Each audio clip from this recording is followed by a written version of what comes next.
আসসালামু আলাইকুম গাইস, কেমন আছেন আপনারা? আজকে আমরা বানাবো তালের পিঠা। চলুন কিভাবে বানাই আপনাদের সাথে শেয়ার করব। এই যে আমি সুন্দর করে তালগুলো ধুয়ে পরিষ্কার করে নিয়েছি, এবার সুন্দর করে সিলে নেব।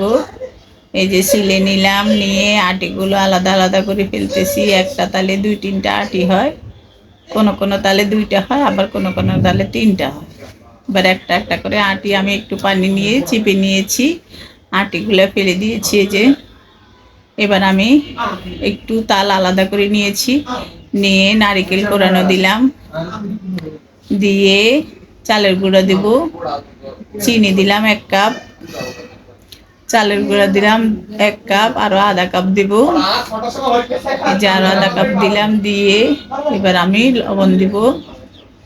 লবণ দিয়ে ভালো মতো মাখবো, একদম ভালো মতো মেখে তারপর আমি পিঠাগুলো বানাবো। এই যে মেখে নিয়েছি, এবার আমি ফ্রাই প্যানে তেল গরম দিয়েছি। মাখতে মাখতে তেলগুলো গরম হয়ে গেছে, এবার আমি একটা একটা করে পিঠা বানিয়ে নিচ্ছি। একদম সহজ তালের পিঠা বানানো, আপনারা বাড়িতে বানিয়ে খাবেন। আমাদের রেসিপি আপনাদের পছন্দ হলে আমাদের চ্যানেলটা সাবস্ক্রাইব করে দিবেন, লাইক করে দিবেন, শেয়ার করে দিবেন, ফেসবুকে ফলো করে দিবেন। দেখুন কত সুন্দর দেখাচ্ছে। এভাবে তালের পিঠা খেতে খুব অসাধারণ দেখায়, খেতেও ভালো লাগে, আবার দেখতেও অনেক সুন্দর হয়।